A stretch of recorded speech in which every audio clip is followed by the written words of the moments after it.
Я приветствую вас, мои дорогие любимые подписчики и гости канала, которые, быть может, случайно заглянули на канал Таро Эспирационе. Мы молчим. Давайте сделаем такое видео. И правда, наши отношения порой нас приводят в стопор. Вот, может быть, это те отношения мы сегодня с вами рассмотрим, когда есть какая-то пауза. И пауза это, когда ничего не понятно. Может быть, развивались отношения и все шло достаточно гладко, и вдруг по какой-то причине человек замолчал. И чем это продолжится, или это не просто пауза, а уже конец, чего ждать от человека, какое будущее он планирует, а может быть он определился и ушел вот в такую обособленность и решил, что ну нет, пусть оно само как-то рассосется. Одним словом, что думает человек, какие мысли у него по части именно продолжения отношений с вами. И чем закончится это молчание? Давайте узнаем. У нас сегодня две колоды. Первая колода – это у нас карты Ленорман, а вторая колода – поддержки патронажа ангелов. Но я хотела бы на Ленорман посмотреть, что в вашей жизни происходит сейчас, что вот в вашей жизни, как вы оцениваете эту ситуацию. И сообразно этому вы можете как сигнификацию узнать, подходит ли это вам. Что в вашей жизни происходит сейчас? Что это были за отношения? Как эту ситуацию оцениваете вы именно? Что она означает для вас? Белая карта. И непонятно, как к этому относиться. Вы в некотором недоумении. И, может быть, кстати, это по-двояко можно трактовать.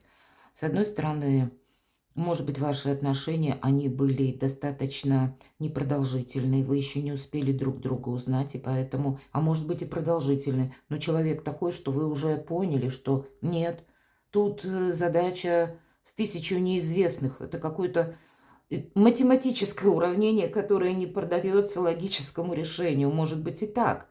Или, правда, вы не успели узнать достаточно хорошо человека или какая-то ситуация. Но белая карта – это тысяча неопределенностей. Это вообще непонятно, как что будет развиваться. И вы сейчас на своеобразном выборе. Но по белой карте ведь тут надо быть как раз готовым к тому, что может все пойти наперекосяк. Может быть, вы это где-то и понимаете. Давайте узнаем еще.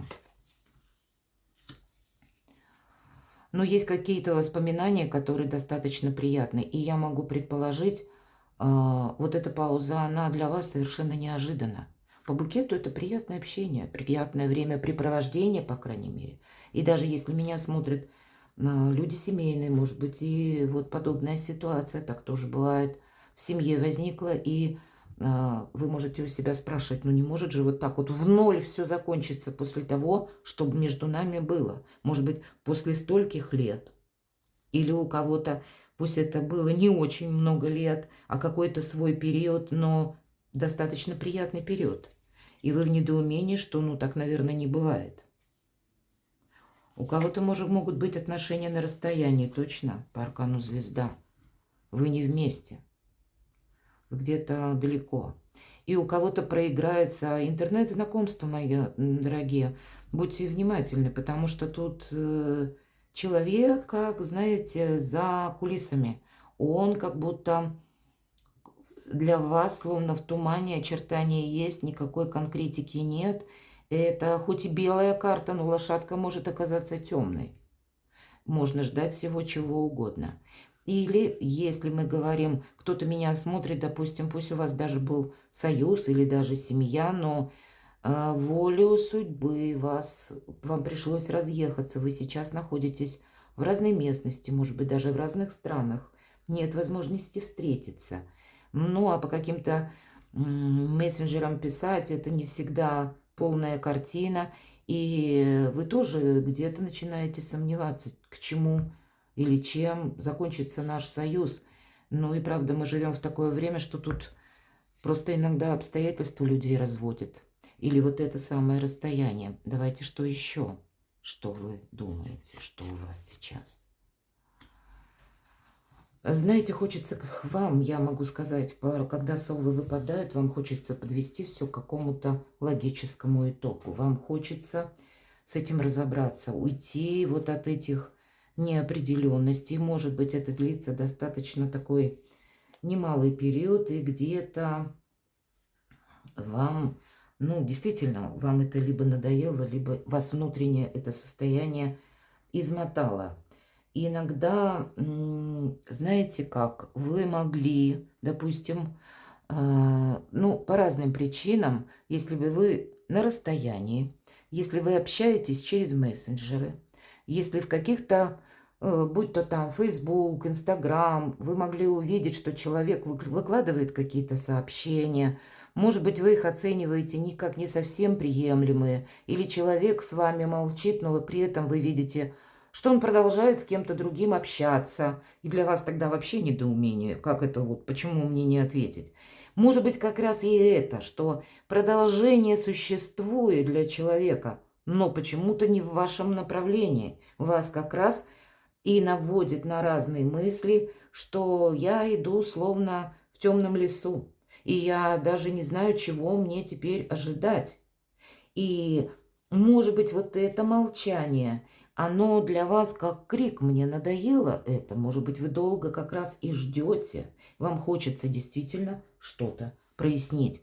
Я бы сказала, тот, кто смотрит видео, действительно, вы и не вместе раз. И есть приятные воспоминания, но уже какая-то история достигла своего пика, когда или больше определенности, или уже какая-то точка.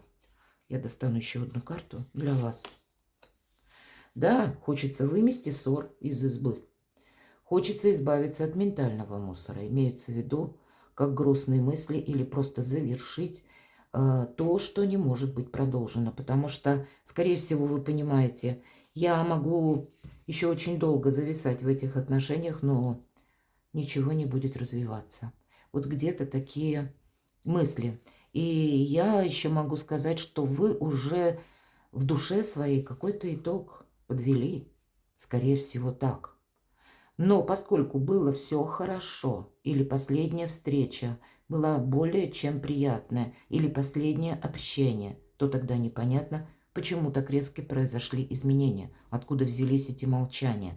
Но вы что-то анализируете очень правильно, и более того, по белой карте кто-то из вас уже готов. Лучше я эти отношения оставлю и буду думать в каком-то ином направлении. Хорошо, что происходит с загаданным человеком сейчас? Ух. У нас выпадает мужчина, но если меня смотрит мужчина, перекладывайте на себя, как будто это женщина. И у нас здесь показан такой лидер харизматичный, почти император красной одежды, который действует по-своему.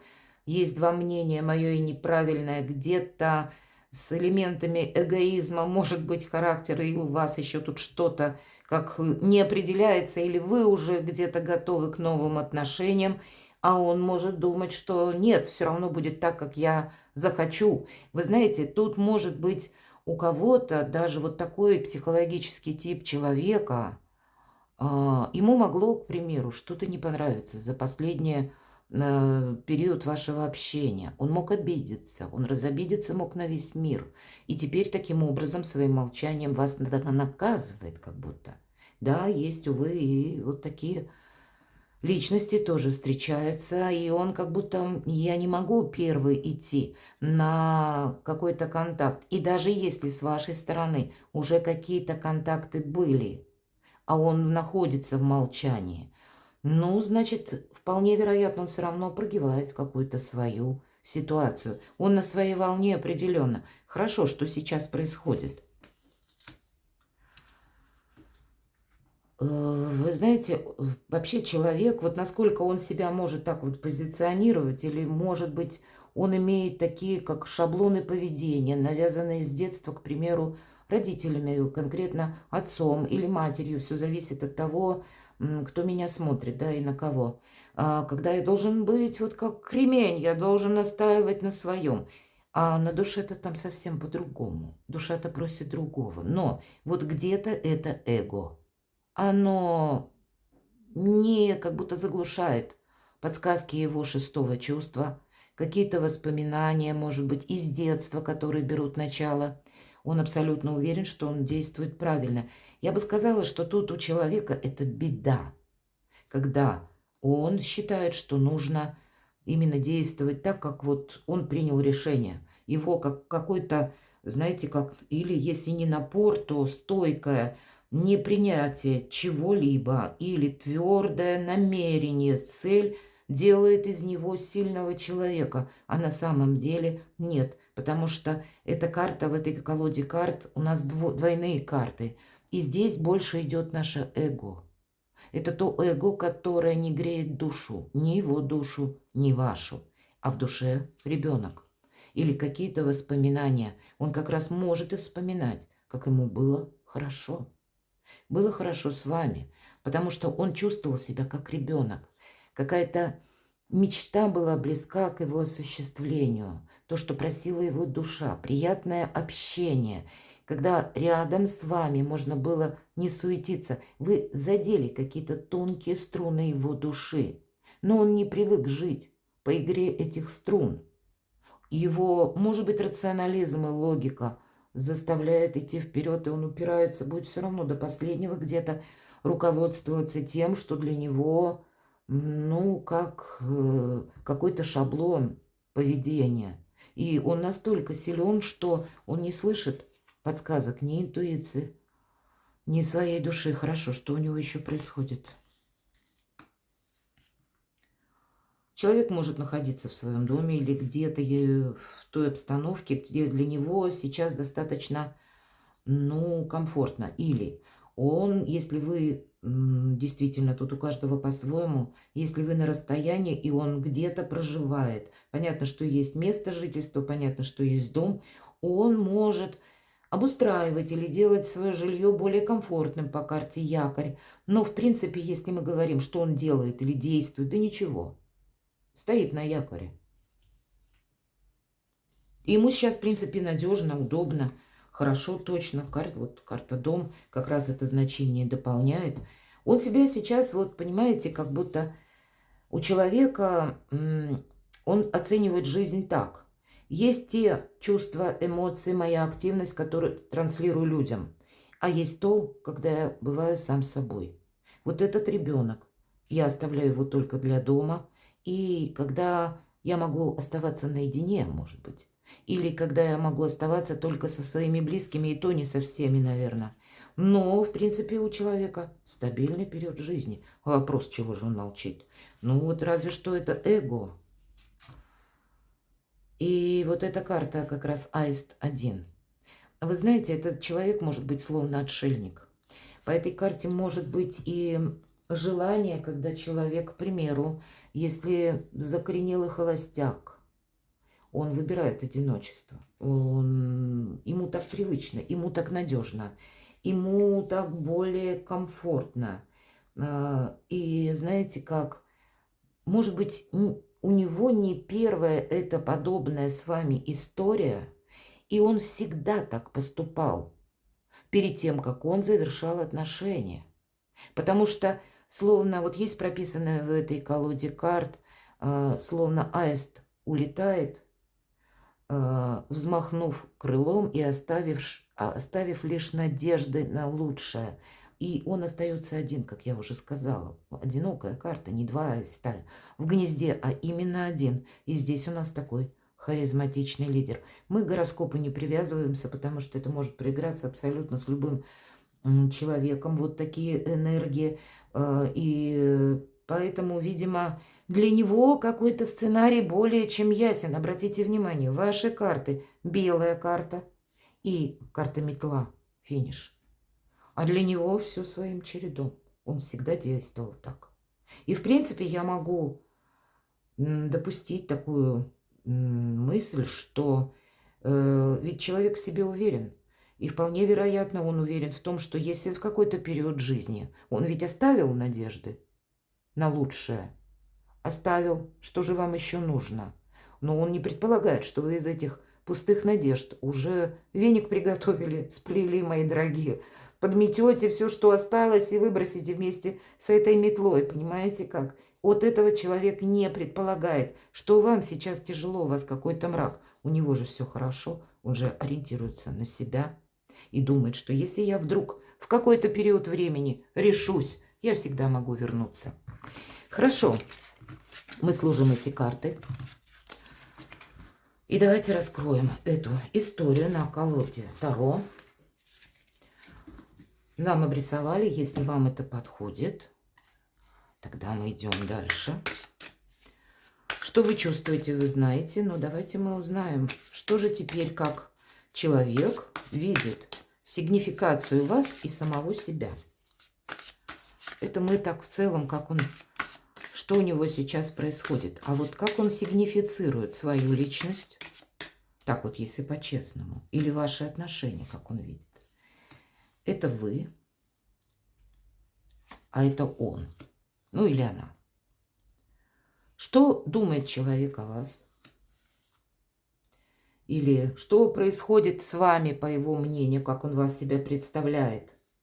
Почему он молчит? Самый главный вопрос. И что он решил? Есть ли решение, к примеру, на данный момент? Если вы в его планах на будущее, вообще какое будущее с вами он планирует? Пауза это или конец? Планирует ли этот человек еще встретиться с вами? И мы достанем еще одну карту, чего от него ожидать. Итак, посмотрим, как же он сигнифицирует вас. Ух, вообще-то иерофант так выглядит, и поэтому это традиции, он вас сигнифицирует, по крайней мере для себя, как человека более чем надежного, с кем, тем не менее, можно создать семью, на которого можно опереться, на того человека, который по судьбе. И я бы сказала, вот странно, мы смотрим ведь на паузу, на те отношения, которые не развиваются, а по карте Иерофант как раз и проходят те отношения, которые мы уже оформляем документально, как и бракосочетание. Мы оформляем, может быть, и венчание. Это то, что сопряжено, то, что принято в обществе. Или принято, может быть, тем менталитетом, где находится человек. И я могу сказать, вот он, может быть, видит вас не просто даже как человека, который надежный, но по этой карте, может быть, идет тот человек, с которым не получится поиграть, мои дорогие, с которым нужно оформлять отношения. Может быть и так. И из-за этого он вынужден обдумывать, а что делать дальше. У кого-то буквально боязнь бракосочетания конкретно, а что и так бывает. Или боязнь, нежелание оформить официальные отношения. Или как-то развивать это дальше. Он понимает, что да, вы человек надежный, но вы же требуете к себе такого же отношения. С вами нельзя по-другому поступить. А вот по-другому-то как раз всерьез он может быть и не готов. Хорошо, как же он сам себя видит? Себя видит человек самого тоже как достаточно надежного человека, который способен в трудную минуту поставить плечо, прийти на помощь, который готов, к примеру, для семейной жизни. Очень интересно, почему же тогда возникает такое противоречие. Но, по крайней мере, может быть, это иллюзия человека, но себя он видит абсолютно тем человеком, который достоин как раз счастья. Ведь как раз по королеве или королю Пентаклей или Земли проходят те люди, которые практики, и тут конкретно нам говорят уверенность, практика, прочное положение. Вот он себя видит, что у него все под контролем. В принципе, он доволен собой. Но, честно говоря, нет никакого противоречия между вот этими двумя картами. И мне задается вопрос, почему же тогда вот такое молчание, пауза. Давайте посмотрим, что же думает человек о вас.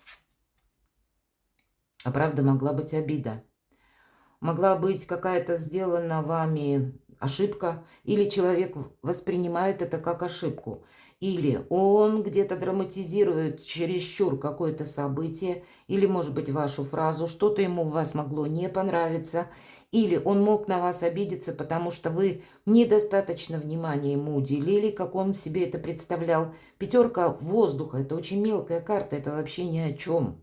И нам девушка показана, которая буквально так вот смотрит в сторону и так вот недовольно сложила руки на груди. Она уверена, что это сейчас к ней придут извиняться или будут как-то стараться с ней идти на контакт. То есть действительно тут какая-то обида или какой-то конфликт может быть.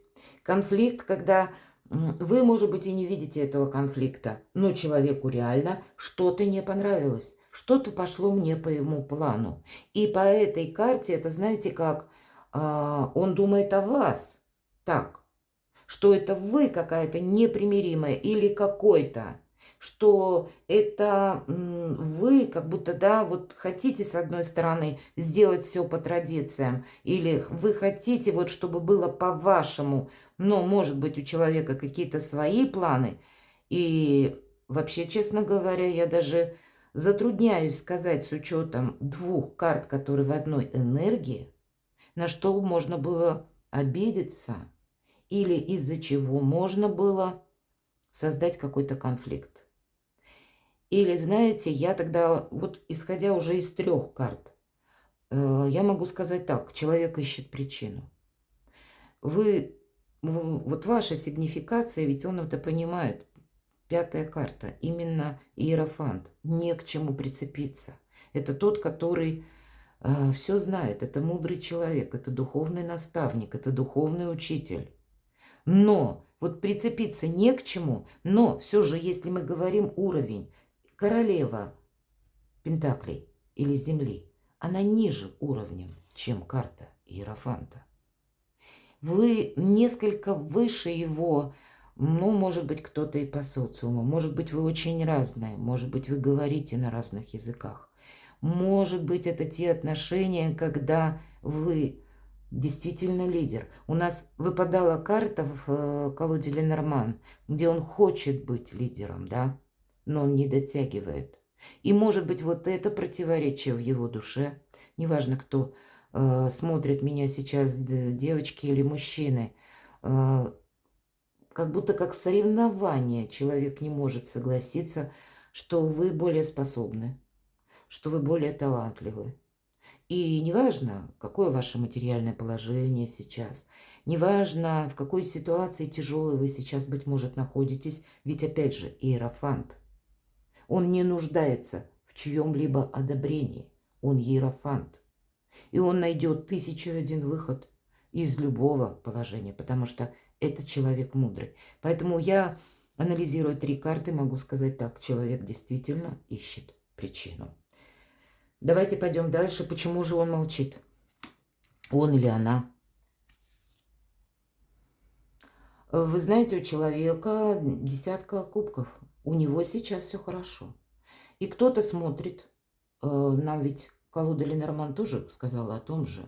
Может быть, у человека есть своя семья. И это не обязательно, что человек замужем, допустим, или женат.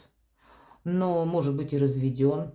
И все равно какие-то контакты продолжаются. Или есть какие-то отношения с его детьми, или с его родственниками. Есть то, что его наполняет. Или пусть даже он один находится в своем доме, как опять же Ленорман. Но это карта радости, счастья. Нет у него сейчас каких-то, ну, особых желаний идти вперед в ваших отношениях. У него сейчас как раз свои какие-то заботы, мои дорогие. Или это заботы о том человеке, или какое-то приятное общение в кругу близких людей. И мы ведь сказали отношения на расстоянии. Я могу предположить именно так. У кого-то, может быть, были прежние отношения, брак или нет. Он может видеться со своими детьми. Он может решать какие-то вопросы, которые касаются отнюдь не вас, а какой-то до вас истории. И он чувствует себя совершенно прекрасно. И я могу еще предположить, кто знает, может быть, вы о нем тоже не все знаете, а может быть, у него была какая-то, ну, еще персона, кроме вас, с которой он теперь желает как раз развить отношения. А вы где-то, тогда он может сказать самому себе, что, или, может быть, были какие-то и есть отношения, как прежние, которые восстанавливаются, и тогда он будет искать вот эту причину для того, чтобы прекратить отношения с вами. Или как минимум поставить на паузу. Почему молчит? Потому что у него все хорошо. Ему, может быть, он к вам как раз, вы ему были как отдушина или как спасательный круг, когда те минуты, когда плохо, эмоционально тяжело. А вы всегда все понимали, вы могли дать какой-то совет. Вы хотели, ну, как-то поддерживать этого императора, и пусть даже меня смотрят мужчины на женщину. Но, значит, императора именно, не императрицу. Император живет по своему плану. И вы где-то поддерживали чересчур, ну, в итоге где-то и получили то, что есть. Может быть и так. Что же он решил? Или есть какое-то решение на данный момент? Мне всегда хочется сказать по этой карте, это десятка жезлов, что, ну, это вот наша усталость, которая достигла какого-то предела. Или когда десятка, всегда завершение. Какие-то все этапы как будто пройдены, которые могли быть, или которые могли получиться из этих отношений, если мы на отношения смотрим. Или он прошел тот путь, который, как бы углубиться на который он только мог, а дальше он уже не может. Поэтому что он решил? Он решил, что он устал от этих отношений, потому что ему нужно или ей проявляться таким образом, чтобы вам соответствовать. Может быть, как раз вот эта разница между вами, она проявляется наиболее ощутимо для него. И он не соответствует вашему статусу, он не соответствует где-то вашему образу жизни, вашему воспитанию, мои дорогие. Вы есть все-таки определенная разница, и эта разница для него все тяжелее и тяжелее становится. И он где-то обижается на то, что не может быть понятым, или ищет вот эти вот какие-то, не за что же зацепиться, а вроде как причину нужно найти, чтобы оправдать свои действия. А действия таковы, что у него сейчас все хорошо. Где-то человек поступил, ну, не очень, будем говорить, красиво, это точно. Он, ну, где-то и утаивает ту реальность или реальность своих мыслей. Он продолжает жить той жизнью, которая его устраивает. И я повторюсь, у него сейчас все более чем в порядке. Хорошо, тогда давайте мы с вами посмотрим, есть ли вы в его планах на будущее. Нет, увы, мои дорогие, шестерка воды, это может быть только, могла бы точнее быть только дружба, это карта ностальгии, он будет вас вспоминать, он будет вспоминать ваши отношения, может быть тот период, когда его что-то опять перестанет вдохновлять, или когда он столкнется с каким-то недопониманием, или в очередной раз какая-то ситуация жизненная его уложит на лопатки, ему нужен будет кто-то, кто, ну, будет как сродни жилетке, которой можно поплакаться. Ну, безусловно, воспоминания сами по себе и ностальгия, но это не планы на будущее. Пауза это или завершение. И тем не менее, вот семерка, он не может завершить. Семерка земли, это говорит о том, что я подожду. Он уверен, что вы будете ждать, мои дорогие. И, видимо, эта история, она уже была не в первый раз.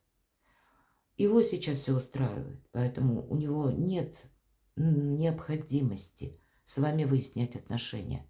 И судя по тому, кто смотрит мой расклад, вот эта сигнификация, иерофант никогда не опустится до выяснения отношений. Он понимает, что отношение людское меняется постоянно. И это, если мы про субстанции, это одна из самых ненадежных субстанций. Поэтому иерофант делает выводы и идет дальше. Но человек и этого не видит. Давайте посмотрим Планирует ли он появиться? Планирует, да, он допускает. Вот так же допускает, как вот это ожидание. Или что-то поменяется, а вдруг нас ведет судьба, а вдруг я все-таки решусь и где-то там вернусь, или мы еще как-то встретимся. Но по этой карте никаких действий. Здесь могут быть советы, здесь могут быть разговоры, приятные задушевные беседы. И опять же, никаких действий, ожидания. Ну, давайте тогда, чего же вы можете от него ожидать? Двойка земли. Ничего конкретного. Это карта баланса, как вот девочка. И, кстати, прописана игра, мои дорогие, увы. Человек играет, и нам об этом только что рассказали. Он свои какие-то приоритеты и желания никогда не поставит на второе место, а на первое ваше. Он никогда не поставит какие-то свои обещания, опять же, на первое место, а даже то, что для него в данный момент времени наиболее интересно, наиболее привлекательно, на второе. Человек всегда легко относится к обещаниям. Слово мое, хочу даю, хочу беру обратно. Он привык, может быть, вообще свою жизнь строить, как вот это вот путь девочки по тоненькой жердочке. Он ни вправо, ни влево не может оступиться. Может быть, человек где-то, если я могу предположить, вам даже чего-то наобещал, а у человека могла быть семья, и вы об этом не знаете. И у него сейчас все хорошо, и тогда его задача, ну, где-то это равновесие сохранять, чтобы, к примеру, не узнала семья, а вы не узнали. Даже если вы, допустим, знаете, что у него семьи нет, но вы ведь не видите, мы сигнификацию делали, что вы в данный момент не вместе. Или есть какая-то, словно, знаете, вторая серия, вторая часть жизни у этого человека. И тогда он боится, когда вдруг совпадут в одной точке две части одной личности. Или две составляющие его одной игры. И что он будет делать тогда? Поэтому чего от него ожидать, если мы говорим, планирует ли он появиться? Да, он планирует, но действий за этим нет никаких, потому что ему действия еще нужно продумать. Но это баланс, это как эквилибристика, мои дорогие, это как фокус, это как хождение по канату. Вот что от него можно ожидать? Фокусник и иллюзионист. Давайте я достану. У меня есть еще одна колода карт. Для меня, мои дорогие, вообще совершенно не ожиданный такой расклад. И у меня прекрасная колода карт. Как бы мы совет у ангела тоже спросим. Ваши действия. Что для вас этот союз? Как вам это нужно воспринимать? Отпускай, мои дорогие. Тут настолько я думала, может быть, я еще одну карту достану, но тут нечего доставать. Нам говорят, отпусти, что-то не имеет смысла. Это как будто в прошлом. Я буду благодарна вашим комментариям, мои дорогие, насколько совпал с вашей историей наш расклад. И если прежде какая-то была история, которая вас действительно измотала, то нужно делать выбор. И судя по колоде Ленорман, которую мы разложили в самом начале, ваши какие-то предчувствия, намерения, или вот эта белая карта в начале, которая выпала, и метла, которая в конце, вы все правильно оцениваете. Вам не показалось. Доверяйте больше своей интуиции. Она вам дает правильные подсказки. Перекладывайте на себя и будьте счастливы, будьте любимы всегда. И если такая история была нужна как опыт, значит, больше вы никогда не попадетесь на подобную ловушку. Или вот эти грабли жизненные, значит, вам тоже были нужны для того, чтобы окончательно уже понимать, какая стратегия, тактика не срабатывает в отношении людей, может быть, вам строить другие, новые отношения. Поэтому не теряйте себя, не растворяйтесь в партнере, не будьте удобны для кого-то, будьте удобны для себя.